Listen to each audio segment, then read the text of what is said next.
لوگ کمزور ذہن رکھتے ہیں، ساری زندگی فیصلہ ہی نہیں ہوتا، کوئی ڈرتے رہتے ہیں، سہمے سہمے وقت گزارتے ہیں اپنے آپ کو یہ جو ایمان ہوتا ہے یہ بندے کو طاقتور کرتا ہے، بندہ مضبوط ہو جاتا ہے۔ مجھے بتائیے نا، جب ایمان پکا ہو کہ روزی دینے والا اللہ ہے تو پھر بندہ کسی مالدار آدمی کے پیچھے کبھی بھاگتا ہے، کبھی کسی بڑے آدمی سے ڈرتا ہے؟ جب اسے پتا ہو کہ عزت اور ذلت اللہ کے دستے قدرت میں ہے، پھر وہ سیاستیں، سازشیں یہ کام کرتا ہے۔ تو پہلے تو مضبوطی ایمان درکار ہے ہمارے بچوں کے اندر، ہمارے مزاجوں کے اندر۔ جب تک وہ مضبوطی ایمان، حضرت مولا علی شیر خدا کرم اللہ تعالی وجہ الکریم ایک دفعہ بڑے علیل ہو گئے، کمزوری آ جاتی ہے، بندہ بیمار ہو جاتا ہے۔ تو ہمارے ہاں بیمار لوگ بعض اوقات ایسا جملہ بولتے ہیں جو کفر کے زمرے میں چلا جاتا ہے۔ آپ پریشان ضرور ہیں، تکلیف میں ضرور ہیں، لیکن آپ بات وہی کریں گے جو شریعت اجازت دیتی ہے۔ حضرت علی شیر خدا شدید علیل تھے، ایک صحابی تیمارداری کرنے گئے تو حضرت مولا علی کا چہرہ دیکھ کے پریشان ہو گئے، کہنے لگے آپ تو بڑے سخت علیل ہیں، اللہ خیر کرے، اللہ تعالیٰ آپ کو صحت دے۔ تو حضرت علی کہنے لگے تو فکر نہ کر، مجھے اس بیماری سے کچھ بھی نہیں ہوگا۔ نے کہا کیوں؟ فرمانے لگے مجھے نبی پاک علیہ السلام نے فرمایا تھا علی اس وقت دنیا سے جاؤ گے جب داڑھی خون سے رنگین ہو جائے گی،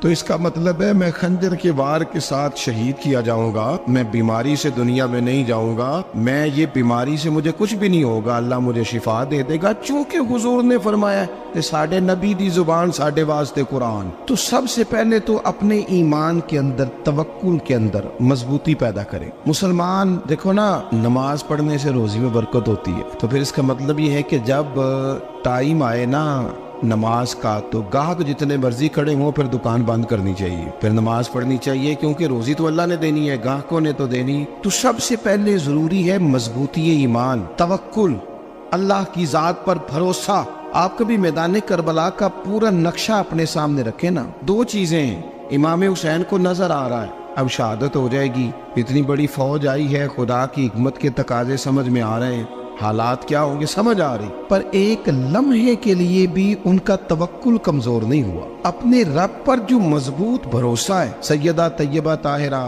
حضرت فاطمہ الزہرا رضی اللہ تعالیٰ عنہ اونٹ کے بالوں کی بنی ہوئی چادر اوڑھ کر چکی پیس رہی تھی۔ یہاں بیویاں بڑا روتی ہیں، غریبی بڑی ہے، بڑی غریب بھی ہے، حالانکہ اب کون بندہ پیبند والے کپڑے پہنتا ہے جی؟ اب تو بڑی مشکل سے وہ لوگ ملتے ہیں جو جوتا ٹوٹ جائے تو گانٹھ کے پہنے، ورنہ تو نئے جوتے آ جاتے ہیں۔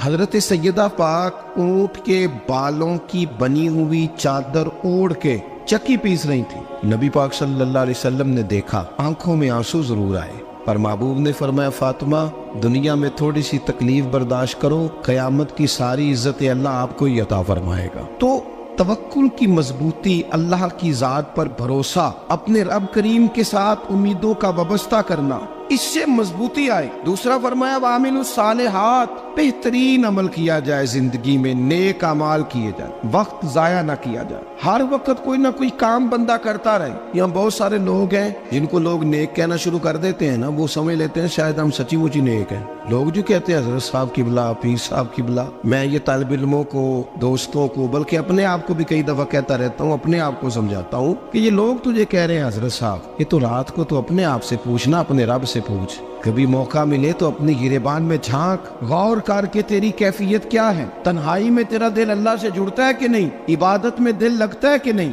خدا کا خوف دل میں رہتا ہے کہ نہیں، غریب کی محبت، عزیزوں قربت والوں کا احساس طبیعت میں موجود رہتا ہے کہ نہیں۔ ویسے تو میرا مطلب ہے، لوگ کہہ دیتے حاجی صاحب آپ بڑے سخی ہیں، تو اس سے تو نہیں نا بندے نے سخی ہونا، سخی تو تب ہونا ہے جب اللہ کی بارگاہ میں مقبول ہوگا۔ اعمال صالحہ، نیک کام، اور وہ کرتا رہے بندہ، کوئی بھی کام اسے نیکی کا مل جائے نا۔ دیکھنا اپنا معیار ہر انسان نے بنایا ہوتا ہے کامیابی کا۔ کچھ لوگوں کا خیال یہ ہوتا ہے کہ بچے میرے پڑھ گئے، اپنی اپنی جگہ پہ سیٹ ہو گئے، میں اب بڑے سکون میں ہوں۔ کچھ کی رائے یہ ہوتی ہے کہ میں نے سب بچے بچیوں کا بیاہ کر دیا ہے، گھر میرا بن گیا ہے، اب میں بڑے آرام میں ہوں، قرار میں ہوں، سکون میں ہوں۔ تو اپنی اپنی رائے ہوتی ہے، لیکن حقیقت وہ ہے، اصل وہ ہے جسے اللہ کے قرآن نے بیان کیا۔ اللہ کریم نے فرمایا والعصر، اے محبوب علیہ السلام ہمیں آپ کے زمانہ مبارکہ کی قسم ہو، ان الانسان لفی خسر، فرمایا بے شک انسان خسارے میں، نقصان میں۔ اپنے تئیں کوئی دعویٰ کر لیتا ہے، آپ دیکھتے ہیں کہ بہت سارے لوگوں کے دعوے اپنے اپنے ہوتے ہیں نا۔ کسی بھی طالب علم سے آپ پوچھیں پیپر دے کے آئے تو پیپر کیسا ہوا ہے تو کیا کہتا ہے؟ جب کینڈیڈیٹ الیکشن لڑتے ہیں تو رات کو جب وہ سوتے ہیں تو سارے جیت کے ہی سوتے ہیں، ان کو سب یہی کہتے ہیں کہ لوگ سارے تیرے ساتھ ہی ہیں.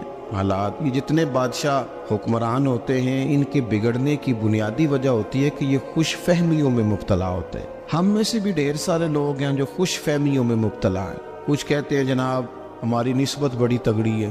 بھئی نسبت تو امام حسین سے تگڑی تو کسی کی نہیں نا. تو ساری رات نماز پڑھتے تھے، روزے رکھتے تھے، اللہ کو یاد کرتے تھے. آپ خالی نسبت پر بیٹھ کر عمل چھوڑ جائیں تو یہ کیسے ممکن ہے؟ تو اپنے اپنے تئیں لوگوں نے معیار کامیابی کے قائم کر لیے ہیں. اللہ فرماتا ہے کہ محبوب مجھے قسم ہو زمانے کی، انسان نقصان میں. یہ دن بدن جو وقت گزار رہا ہے تو اس کا نقصان، اس کا خسارہ، اس کا گھاٹا بڑھتا جا رہا ہے. روز نقصان میں. کتنا کتنا عمر کا حصہ لوگوں نے ضائع کر دیا. کتنے کتنے بہترین لوگ تھے لیکن روزی روٹی کے پیچھے وقت سارا برباد ہو گیا. یہ رزق حلال کے لیے دوڑ دھوپ ہو وہ تو بڑی بات، لیکن تکبر کے لیے اور خواہشات، بیجا خواہشات کی تکمیل کے لیے، ایک دوسرے سے آگے بڑھنے کے لیے بڑا وقت ضائع کیا لوگوں. اچھا کوئی بھی نہیں جیتا، خاندانوں میں بھی کوئی نہیں جیتا، برادریوں میں بھی کوئی نہیں جیتا، پر لڑائی ساری زندگی کی ہے. میں نے آگے گزرنا، میں نے آگے، حالانکہ کوئی کسی کو جیتنے دیتا ہی نہیں.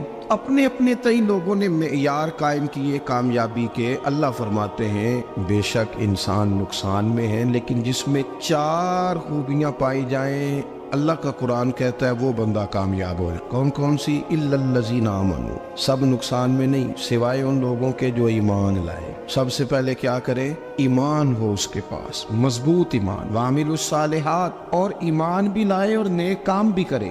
اور صرف نیک کام نہ کرے، وتواصوا بالحق، لوگوں کو حق بات کی نصیحت بھی کرے. اور ظاہر ہے سچ بولے گا، حق بولے گا تو بڑے لوگوں کے مفادات کو ٹھیس پہنچے گی، کچھ لوگوں کو تکلیف بھی ہوگی. تو اب جب تکلیف ہوگی تو پھر مصیبت بھی آئے گی. تو اگر حق بات کہنی ہے تو پھر کیا کرے؟ وتواصوا بالصبر، پر ایک دوسرے کو صبر کی بھی وصیت کرے. 4 چیزیں پائی جائیں، ایمان، اعمال صالحہ، حق کی نصیحت، اس رستے میں آنے والی تکلیف پر صبر. اگر یہ 4 چیزیں میسر آتی ہیں تو اللہ کا قرآن کہتا ہے بندہ کامیاب ہے. اور اگر یہ 4 چیزیں نہیں تو پھر کوئی بندہ جتنا مرضی دعویٰ کرے، جتنا مرضی شور کرے، جتنا مرضی اعلان کرے، وہ کامیاب ہو سکتا.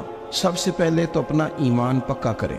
یہ جو کچی پکی باتیں کرتے ہیں نا لوگ، مسلمان جو ہوتا ہے نا، مسلمان وہ لاوارث نہیں ہوتا، وہ وارث والا ہوتا ہے. اس کا رب ہر وقت اپنی رحمت سے اس کی حفاظت کرتا ہے. مسلمان ہر وقت نبی پاک علیہ السلام کے نگاہ کرم میں رہتا ہے. اسے کمزور باتیں نہیں کرنی چاہیے کہ میرے کو پیچھے چڑھ گیا تو پتہ نہیں کیا ہو جائے گا، برادری مخالف ہو گئی تو پتہ نہیں کیا ہو جائے گا، سچ بول دوں گا تو لوگ پتہ نہیں مجھے مار دیں گے. ایسا ہو نہیں سکتا. چھری حضرت ابراہیم چلائے بھی نا تو حضرت اسماعیل کے حلق پہ چلنا اس نے تب بھی ہے جب اللہ حکم کرے گا. تو اللہ کی حکمت ہوگی، حکمت الہی ہوتی ہے تو کوئی کام ہوتا ہے، ورنہ ہوتا. تو اپنی طبیعت میں مضبوط ایمان، توکل، اللہ پہ بھروسہ، مضبوطی افکار کی، کچی باتیں نہیں. دیکھو نبی پاک صلی اللہ تعالی علیہ وسلم نے فرمایا نیکی کو کبھی حقیر نہیں سمجھنا، کبھی حقارت سے نہیں نیکی کرنی کہ یہ بڑی چھوٹی ہے تو میں اس کو کروں. آپ فرمایا کبھی حقیر نہ سمجھنا، نیکی کا کام جو بھی ملے کر دینا. فرمایا اگر بھائی سے مسکرا کے ملو گے بنا تو اس پر بھی اللہ تمہیں صدقے کا ثواب عطا کرے گا. ہم تو اس دین سے کے ماننے والے ہیں جو کہتے ہیں تو گلی سے روڑا اٹھا دے، کانٹا اٹھا دے، کسی کی تکلیف دور کر دے، کسی اس پر گنجائش کر دے، کسی کے لیے آسانی کر دے. جو بھی خیر کا کام میسر آئے پورے دن میں اسے چھوڑے نہیں. صبح گھر سے نکلے، وہ ایک صحابی تھے، غالباً تابعی تھے، تو بازار جاتے اپنے غلام کے ساتھ تو سارا بازار گھوم کے واپس آ گئے. خادم نے کہا جناب کو نہ کوئی خریدا نہ کچھ بیچا. تو آپ سارا بازار گھوم کے آ گئے. فرمانے لگے تیرا کیا خیال ہے؟ میں نے کچھ بھی نہیں کیا. کہا جناب پھر کیا کیا ہے؟ فرمانے لگے تم نے دیکھا جو بندہ بھی گزرا میں نے اس کو کہا السلام علیکم، تو کتنی کو نیکیاں میں جمع کر کے آ گیا ہوں. کوئی خیر جو میسر آئے. ہم سمجھتے ہیں کہ شاید کوئی کروڑ کو روپیہ ہوگا تو پوری مسجد بناؤں گا تو پھر میں نے نیکی کر دی ہے. شاید جناب میں، حالانکہ یہ چھوٹے چھوٹے کام ہے نا، چھوٹے چھوٹے کام، ان کی تو زیادہ ضرورت ہوتی ہے، ان کی تو زیادہ حاجت ہوتی ہے. کوئی آپ رستے میں گزر رہے ہیں تو نیچے کوئی کھڈا بنا ہوا ہے تو اس پر ہم کیا کرتے ہیں؟ گاڑی میں بیٹھ کے تبصرہ کرتے ہیں اے روڈ کھورے کدوں بننا ہے. بھئی یہ کھڈا ہے نا تو آپ نیچے اترے نا، تو آپ دھاوڑا لیں نا. کئی پکڑے نا، یہ تو 5 منٹ کا کام ہے، یہاں آسانی کر دے نا آپ، اس میں گنجائش کر دیں۔ حضور سید عالم علیہ السلام نے فرمایا، امام راضی نے حدیث لکھی ہے، قیامت کے دن ایک بندے کو اللہ معاف کرے گا تو مالک وہ بندہ عرض کرے گا، یا اللہ میں تو بڑا گنہگار ہوں، کس وجہ سے معافی ہوئی؟ فرمایا رات کے وقت تو گزر رہا تھا، تیرے پیر سے روڑا ٹکرایا تھا، تو نے اٹھایا ادھر ادھر دیکھ کے کہ کوئی اللہ کے کسی بندے کو تکلیف نہ ہو جائے، کہ مالک وہ تو میں نے زمانہ بیت گیا، کوئی اتنی بڑی بات بھی نہیں سمجھی۔ تو رب کریم نے فرمایا تو رات کے اندھیروں میں بھی میرے بندوں کا خیال رکھتا تھا، تو میں تیرا خیال نہ کروں؟ کوئی عمل ہمارے ہاں لوگ کوئی کام نہیں کرتے، بالکل نہیں، کوئی کام نہیں، نہ بڑے نہ چھوٹے نہ سمجھدار نہ ان پڑھ، کچھ بھی نہیں، نشستن گفتن برخاستن، بیٹھو راج کے گپے مارو، تبصرے کرو، فلانا کچھ نہیں کر رہا، فلانا کچھ نہیں کر رہا، اس کے بعد اٹھ کے چلے جاؤ۔ کچھ کریں، وعملوا الصالحات، نیکیاں جمع کریں زندگی میں، خزانہ بنائیں، خزانہ، اپنی ڈیوٹیاں اپنی ذمہ داریاں پوری کریں، ہر وقت کام، ہر وقت ذمہ داری، ہر وقت ڈیوٹی۔ لیکن نا امام حسن اور حسین، ان کی آپ کبھی زندگی کا مطالعہ کریں، فرض نماز کے علاوہ 100 رکعت نماز نفل روز پڑھنی ہے، پتہ کرنا ہے غریب کہاں کہاں ہیں، ان کا خیال رکھنا ہے، اور نیرے پیسے نہیں دینے۔ ہمارے لوگ غریبوں کو پیسے ضرور دیتے ہیں، عزت نہیں دیتے، ان کو 4 پیسے کی مدد ضرور کر دیتے ہیں، پر عزت نفس کا خیال نہیں رکھتے۔ امام زین العابدین رضی اللہ تعالیٰ عنہ فرماتے ہیں، گزر رہے تھے، آپ دیکھیں نا، امام غزالی حدیث لائے ہیں کہ بندہ اور کچھ نہ کرے، کسی مومن کا دل راضی کر دے تو اللہ 60 سال کی نفلی عبادت کا ثواب عطا کرتا ہے۔ دل بدستاور کی حج اکبر است، از ہزارہ کعبہ یک دل بہتر است۔ کسی کا دل خوش کر دینا، اس کو راحت دے دینا، اس کو قرار دے دینا، اس کے لیے کوئی ایسا سامان کر دینا کہ بندہ مطمئن ہو جائے، سکون ہو جائے۔ یہ ہمارے ہاں جو لوگ ہوتے ہیں نا، سرکاری ملازمین، ڈیوٹیوں والے، ان کی طبیعتوں میں تلخی ہوتی ہے۔ یہ اگر صرف پیار کرنے لگ جائے نا، سے وابستہ لوگ میرے احباب میں سے ہیں، تو میں ان سے کہتا ہوں کہ شفا تو اللہ نے دینی ہے، چلو تم دعائی تو آج کے دیا کرو نا، تم آنے والے کی بات تو توجہ سے سنو۔ وہ بیچارہ اپنی بات، ہمارے ایک بزرگ تھے تو تعویذ لکھا کرتے تھے، بڑے عالم تھے، مجھے کچھ تھوڑی سی نا میرے دل میں ان کے بارے میں خفگی رہتی تھی کہ آپ اتنے بڑے عالم ہیں، آپ کتاب لکھیں، آپ تعویذ لکھ رہے ہیں، اور پھر لوگوں نے کمائی کرنی ہوتی ہے، آپ تو مفت دیتے ہیں سارا کچھ، اتنی لمبی ڈیوٹی، سارا دن بیٹھے رہتے ہیں آپ اور لکھتے تعویذ ہیں۔ میں نے ایک دن ان سے گزارش کی، میں نے کہا شیخ آپ بڑے آدمی، جن لوگوں کو اللہ نے رسوخ فی العلم عطا فرمایا ہوتا ہے، ان میں سے آپ، اللہ نے آپ کو پختگی دی ہے، علم شعوری عالم ہے آپ، سارا دن تعویذ۔ فرمانے لگے یار میں تعویذ نہیں لکھتا، اصل مسئلہ یہ ہے کہ جو تعویذ لینے آتا ہے وہ اپنا سارا دکھ سناتا ہے، تو میں تعویذ نہیں لکھتا، میں نا بس لوگوں کے کلیجے ٹھنڈے کرتا ہوں۔ میں کسی کا، اب تو بچوں کے پاس ٹائم ہی نہیں، وہ تو ابا کا دکھ نہیں سنتے، تو بیٹھتے ہی نہیں۔ اماں کہہ رہی ہوتی ہے کہ پتر کو 10 منٹ میرے پاس بھی بیٹھا کر، لیکن پتر مصروف بڑا ہے، ویڈیو چڑھانی ہے اس نے۔ ہم الجھ گئے۔ یہ چیزیں انسان کو نفسیاتی طور پر کمزور کر دیتی ہیں۔ جو لوگ زیادہ یہ کام کرتے ہیں ان کے حافظے کمزور ہو جاتے ہیں، وہ الجھ جاتے ہیں، انہیں پتہ نہیں ہوتا رات میں نے کیا کہا تھا، صبح میں کیا کہہ رہا۔ ہر وقت نہیں، ضرورت کے وقت، ہر ٹائم نہیں، مخصوص اوقات میں۔ حضرت امام زین العابدین رضی اللہ تعالیٰ عنہ فرمانے لگے، ہم گزر رہے تھے، امام حسین ساتھ تھے، تو رستے میں نہ کچھ غربا، غریب لوگ بیٹھ کے کھانا کھا رہے تھے، کہتے ہماری ان پر نظر پڑی، تو انہوں نے حضرت امام حسین رضی اللہ تعالیٰ عنہ سے کہا حضور آئیے، تشریف لائیے، کھانا کھائیے۔ وہ ضروری نہیں ہوتا آپ کو سب کا کھانا پسند ہی آئے، ٹیسٹ اپنے اپنے ہوتے ہیں، یہ ضروری تو نہیں۔ کھانا پسند نہ بھی آئے تو دل تو پھر بھی راضی رکھنے چاہیے۔ قربان جائیں، نبی پاک نے کس طرح ہماری تربیت کی۔ حضرت عائشہ صدیقہ رضی اللہ تعالیٰ عنہ فرماتی ہیں، کریم محبوب کا میں نے یہ طریقہ دیکھا کہ اگر کھانا ناپسند ہوتا تو چھوڑ دیتے، پر کبھی اس میں سے نقص نہ نکالتے، عیب جوئی نہ کر۔ گرمی کے موسم میں کھڑی ہے بیچاری خاتون، اور کتنی مشقت سے اس نے کھانا بنایا، اور کتنی گرمی صحیح ہے چولہے کے سامنے، لیکن صاحب کو کھانا رکھا ہے تو وہ کہتے ہیں یہ تو کی پکایا ہے، وہ کھانے والی چیز ہے بھائی، اس طرح کرنا، اب جو اگلی ہنڈی ہے وہ تو پکا، آنا تو کھڑا ہو۔ یہ پتہ چلی یہ کام کتنی مشقت کا ہے۔ زندگی میں کچھ تھوڑا سا دوسروں کا خیال رکھنا، یہ بھی تو دین کا حصہ ہے۔ آپ اپنی زندگی میں ہمیشہ اپنے لیے سوچیں، کسی اور کا سوچیں ہی نہ۔ تو میرے عزیز یاد رکھیں گے آپ، امام زین العابدین کہتے ہیں نبی پاک صلی اللہ تعالیٰ علیہ وآلہ وسلم نے نا حضرت امام علی مقام کی، امام حسن اور حسین کی اس طرح سے کچھ تربیت فرمائی تھی کہ غریب پروری ان کے اندر رچ بس گئی۔ مزاج بن گیا. وہ غربا بیٹھے تھے دسترخوان بچھائے سڑک کے کنارے, تو امام حسین گزرے تو انہوں نے آواز دی. امام صاحب لوگ ذائقہ نہیں لگے, حضور تھوڑی روٹی نہیں کھا لیتے ہمارے ساتھ؟ تو امام صاحب آ گئے, نیچے بیٹھ گئے غریبوں کے ساتھ. کوئی جرت کرے نا, چلو امیروں نے تو غریبوں کے ساتھ بیٹھنے کی جرت نہیں کرنی, کوئی پیر ہی بیٹھ جائے غریبوں کے ساتھ, وہی مہربانی کر دے کہ میں پیر صاحب ہوں قبلہ ہوں تو میں ہی چلو لنگر کھا لوں مریدوں کے ساتھ بیٹھ کے.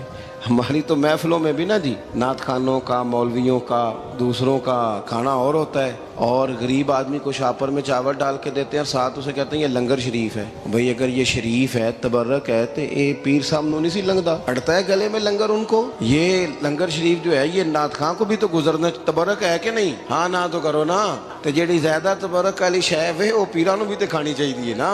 نعت خان کو اس کے لیے لہدا سے مرغ مسلم اعلیٰ کھانے. میں اکثر دوستوں سے کہتا ہوں چلو میلاد شریف پہ ہی صحیح سب کے لیے اچھا کھانا پکاؤ. چلو جس غریبوں کے بچوں کو بیچاروں کو سارا سال وہ بوٹیوں کے لیے لڑتے ہیں, تم میلاد پہ ہی اچھی روٹی پکا دو, تو بچہ جب کھائے گا نا بہت ساریاں بوٹیاں اور چاول, اور اپنے ابا سے پوچھے گا کہ ابا جی آج کی گل ہے, تو ہو سکتا ہے غریب باپ رو ہی پڑے اور اسے کہے پتر تو آج راج راج کے کھاج ساڈے نبی پاک دا میلاد شریف. تو امام حسین رضی اللہ تعالیٰ عنہ نا آ کے غریبوں کے بیچ بیٹھ گئے زمین پہ. انہوں نے کہا کھائیے, تو وہ جس طرح وہ کھا رہے تھے نا سادے برتنوں میں امام حسین کھانا کھانے لگ گئے. میں نے کہا خیر کا کام کوئی بھی ملے اسے ضائع, چلو اور کچھ نہیں کر سکتے تھے کسی کو سڑک ہی پار کرا دے نابینا کو, چلو اور کچھ نہیں کر سکتے تو آپ کو پتہ ہے کہ سامنے والا بوجھ لے کے گزر رہا ہے, آپ تھوڑا سا ہٹ جائیں روڈ سے, اسے گزر لینے دیں. کوئی تو کام زندگی میں کوئی ارادہ تو خیر کا بندہ کرے. امام حسین بیٹھ گئے, ان کے ساتھ روٹی کھائی, تھوڑی دیر کے بعد اجازت لی, فرمایا جاؤں؟ کہنے لگے حضور اور کھائیے. فرمانے لگے میں تو ابھی روٹی کھا کے آیا تھا اور آج تک ایسا نہیں ہوا کہ دوبارہ کھانا کھاؤں, ایک لقمے کی بھوک نہیں تھی, جتنا بھی کھایا ہے نا یہ تمہارا دل خوش کرنے کے لیے کھایا ہے.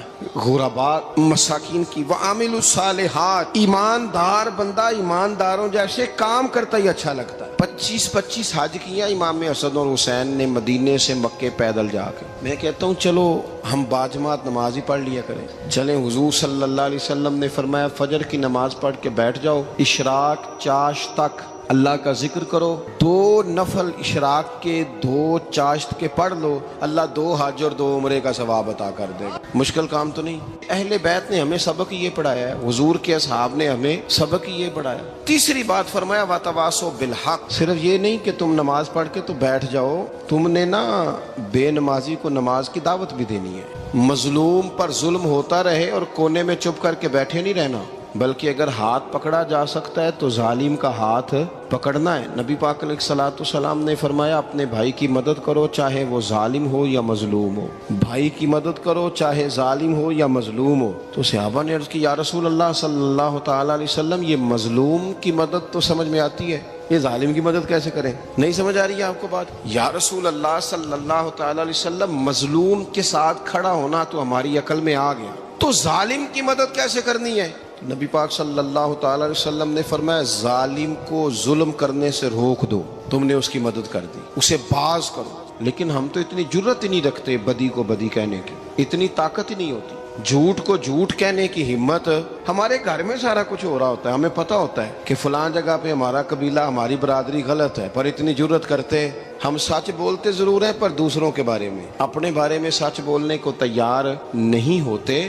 جرت کا مظاہرہ کریں زندگی میں, حق کو حق کہنا سیکھیں, غلط کو غلط کہنا سیکھیں, جھوٹ کو جھوٹ کہیں, بدی کو بدی کہیں, سچائی کا ساتھ دیں ہمیشہ.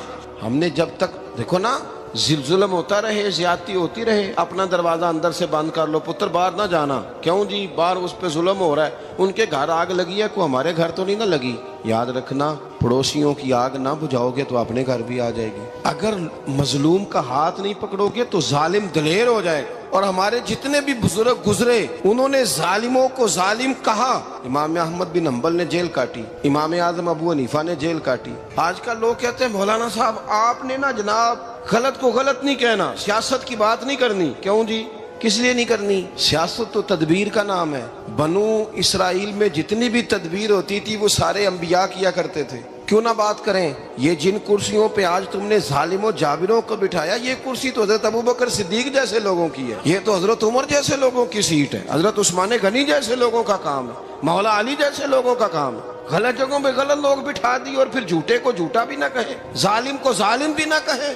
ہم سے نہ رقم ہوں گے قصید یزید کے، کیونکہ ہم لوگ تو حسین کے سیرت نگار ہیں۔ یہ کیا بات ہوئی، آپ سچی بات ہی نہ کریں، کلمہ حق کہیں، ہمیشہ کھری بات کہیں، سچی، گرچہ اپنا نقصان ہو، حق کے ساتھ کھڑے ہونا سیکھیں۔ وتواصوا بالحق، ساری آسانی تھی، امام حسین کو کوئی مسئلہ نہیں تھا، آرام سے بیٹھے تھے۔ آج کتنے موجوں میں بیٹھے ہیں، پیر صاحبان، مولوی صاحبان، خطیب صاحبان، سیاستدان، وڈیرے، موج لگی ہوئی ہے، کسی کو کچھ نہیں کہنا، کچھ کہیں گے تو پھر بندے مخالفت کریں گے۔ تو امام حسین مسجد نبی میں جمعہ پڑھاتے تھے، چپ کر کے بیٹھے رہتے، حضور سید عالم علیہ السلام کے مزار انور کے پاس بیٹھے تھے، بیٹھے رہتے۔ لیکن امام حسین نے فرمایا ظالم حکمران بنے تو وہ قوموں کو تکلیف دیتے ہیں، وہ ملی نقصان کرتے ہیں، وہ امت کا چہرہ مہرہ بگاڑ کے رکھ دیتے ہیں، لہذا کھڑے ہونا پڑتا ہے، کلمہ حق کہنا پڑتا ہے، الہے کلمت الحق کے لیے نکلنا پڑتا ہے۔ آپ اپنی زندگی کے اندر سچی بات کرنا سیکھیں۔ الیکشن کے دن آ گئے، میرے ایک بڑے محبت والے ساتھی تھے، وہ آ گئے ووٹ کے لیے۔ ویسے بھی یہ جو بیماری ہمارے ملک میں نا جی، ہمارے ہاں حکمران بعضوں کا کہتے ہیں اوے ہو جی جمہوریت بڑی ضروری ہے۔ وہ بھی کس مصیبت کا نام ہے جمہوریت؟ اقبال تو کہتے ہیں کہ یہ وہ چیز ہے کہ جس میں پتہ ہی کوئی نہیں ہوتا، پڑھے لکھے ان پڑھ کا، چھوٹے اور بڑے کا، سیانے اور بیوقوف کا۔ جمہوریت وہ طرز حکومت ہے کہ جس میں بندوں کو گنا کرتے ہیں، تولا نہیں کرتے رہتے ہو ہر وقت۔ قوم کو اس کا حق ملنا چاہیے، غریب کی مدد ہونی چاہیے، انصاف ملنا چاہیے۔ باقی یہ تمہاری کہانیاں ہیں ڈکٹیٹرشپ اور جمہوریت، اور ہمیں تمہاری سمجھ بھی نہیں آتی۔ ہر ڈکٹیٹر کے ساتھ ہوتے ہو، باتیں جمہوریت کی کرتے ہو، جہاں تمہارا دل کرتا کھڑے رہتے ہو۔ ہمیں تو کوئی اس سے غرض نہیں، کام ہونا چاہیے، بلکہ جو لوگ قوت نافذہ رکھتے ہیں انہیں سمجھنا چاہیے کہ ملک کی بھاگ دوڑ ہمیشہ مضبوط ہاتھوں میں رہے، اور وہ اس طرح کا نظام وضع کریں، مل بیٹھے سارے ادارے کہ غریب کی سنی جائے۔ وہ مجھے بڑی اچھی طرح یاد ہے جب وہ ایک حکومت ختم ہوئی اور جو ایک فوجی رہ کے گئے تھے 11 سال، ان کی حکومت آئی تو میں باہر نکلا تو ایک بزرگ تھے، وہ صبح صبح ناشتہ بیچا کرتے تھے ہمارے علاقے میں، چاول اور چنے بنے۔ تو میں نے ان سے کہا بزرگوں پتہ لگا جی رات دی حکومت بدل گئی ہے۔ تو فرمان لگے پتر جیڑا مرضی بھی آ جائے، میں تو چاول بیچ کے روٹی کھانی، ہمیں تو ان سے غرض ہی نہیں، اللہ جانے کون آیا کون گیا، تو کھیل تماشا بنایا ہوا ہے۔ تو جھوٹے کو جھوٹا کہیں۔ میرے ایک دوست ہیں الیکشن لڑتے ہیں، مجھے ایک دفعہ آ کے کہنے لگے آپ نے کبھی ووٹ نہیں ڈالا، اس دفعہ ضرور ڈالیں۔ میں نے کہا نہیں ڈالتا میں۔ کہنے لگے ووٹ قوم کی امانت ہے، تو میں نے کہا امانت کسی بے ایمان کو دے دوں؟ امانت تو امانت دار کو دی جاتی۔ نہیں سمجھے آپ بات؟ یہ سارے کہتے ہیں نا ووٹ قوم کی، تو امانت کس کو دینی چاہیے؟ صحیح بتاؤ۔ چلو ہوں تسی بولنا نہیں، بس دل وچ گل رکھنی، دل وچ دیندے ویسے امانت دارا نہیں ہو نا؟ نہیں، میں نے کہا بولنا نہیں، ہمیں کسی نے پتہ نہ لگ جائے، دیتے ویسے امانت داروں کو ہی ہو نا۔ یہ اپنے دل سے پوچھو، فیصلہ لو، اللہ سے ڈرو۔ ظالم کا مددگار ظالم ہوتا ہے، ظالموں کا مددگار ظالم ہوتا ہے۔ وہ تیرے میرے ووٹ پر جیت کر جب ظلم کرے گا تو پھر کون ہے جو یہ دعویٰ کرے گا کہ جناب میں ظالم کا مددگار نہیں؟ سوچو سمجھو، غور کرو۔ امام حسین رضی اللہ تعالیٰ عنہ نے فرمایا سچ کو سچ کہیں گے، جھوٹ کو جھوٹ کہیں گے۔ یہ نہیں ہو سکتا کہ جناب ظلم ہوتا رہے اور چپ رہے۔ اور یہ سبق کہاں سے پڑھا انہوں نے؟ مولا علی شیر خدا سے۔ جب حضرت عثمان غنی رضی اللہ تعالیٰ عنہ پر بلوائیوں نے حملہ کیا نا، تو چونکہ حضرت عثمان غنی خالو تھے امام حسن اور حسین کے، حضرت عثمان خالو ہیں، سگے خالو ہیں، تو حضرت مولا علی شیر خدا نے یہ نہیں کہا کہ پتر اتنے بندے آ گئے ہیں، تلواریں ہیں، محاصرہ ہے، باہر نہ نکلنا، بلکہ حضرت مولا علی نے خود اپنے دونوں بیٹوں کو تلواریں پکڑائیں اور حضرت عثمان غنی کے دروازے پہ کھڑا کر کے کہا پتر خیال رکھنا تمہارے ہوتے ہوئے کوئی بھی شخص حضرت عثمان غنی کا دروازہ نہ کراس کر پائے۔ خود اپنے بچوں، ہر جنگ میں حضرت علی ساتھ لے کے جاتے تھے۔ ہم تو بچوں کو دلیری سکھاتے ہی نہیں، بزدل۔ اور کچھ ہمیں بابے مل گئے، وہ کہتے ہیں منڈے نو سایا ہے، میں کہ بابے نو آپ سایا ہے، انہوں بھی کرو دم کراؤ، اس کو نظری سایہ آتا ہے۔ کیسے نادانوں سے پالا پڑ گیا۔ کیا ہوتا ہے وہ سایہ؟ اچھے بھلے سیانے نوجوان بتی بند کر کے اندر لیٹا ہوا ہے بچہ ہے، بابا کہہ گیا انہوں سایا ہے۔ بابا کہڑا کہہ گیا جیڑا باہر روٹی لین آیا سی، بھی ایڈی پہنچی سرکار ہوندی تے ٹکر ہی گھر کھا لیندی۔ لوگوں کے قسمت کا حال بتاتا ہے، اپنی اتنی خراب ہے کہ مانگتا پھرتا ہے۔ کیا مذاق بنایا ہم نے اپنے ساتھ۔ تھوڑے سمجھدار ہو جائیں، ہر بندے کی بات کا اثر قبول نہ کیا کریں۔ مومن کے پاس طاقتیں ہوتی ہیں، جو جدھر لگاتا ہے چپ کر کے لگ جاتے ہو۔ ان الذین قالوا ربنا اللہ ثم استقاموا تتنزل علیہم الملائکہ، اللہ کہتا ہے تو ڈٹنا سیکھ، رب کا نام لے کے ڈٹ جا، رب تیری مدد کے لیے فرشتے بھی نازل کر دے گا۔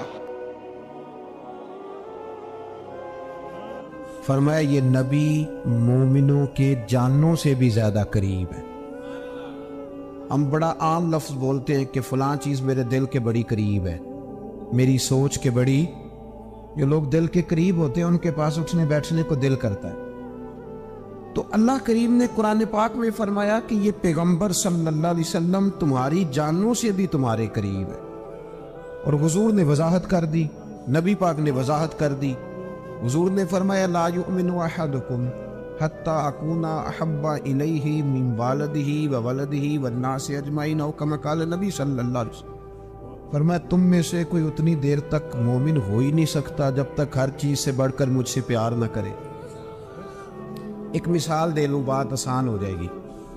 جس گھر کے اندر پیسہ بے شمار ہو، دولت بے شمار ہو، مکان ایک نہیں چار ہو، اور دنیا کی ساری آسانیاں گھر میں موجود ہو، سارے دوست میری بات پہ توجہ کرنا، ہر شے ہو، بینک بیلنس بھی ٹھیک ٹھاک ہو، بچوں کا فیوچر سیف ہو، لیکن گھر کے اندر میاں بیوی کی صلح نہ ہو، بچے کہتے ہیں گھر میں ہر چیز ہے پر امی اور ابا کا جھگڑا ہر وقت جاری رہتا ہے، وہ گھر صحیح چلتا ہے؟ آپ نے بولنا اس لیے نہیں کہ یہ باتیں لوگ، یہ گھر کے اندر کی باتیں ہیں نا۔ حالانکہ پاکستان کا تجزیہ یہ ہے کہ 95% میاں بیوی کے حالات ٹھیک نہیں پاکستان، یہ سرکاری اعداد و شمار ہے۔ 95% گھروں میں اختلاف رائے۔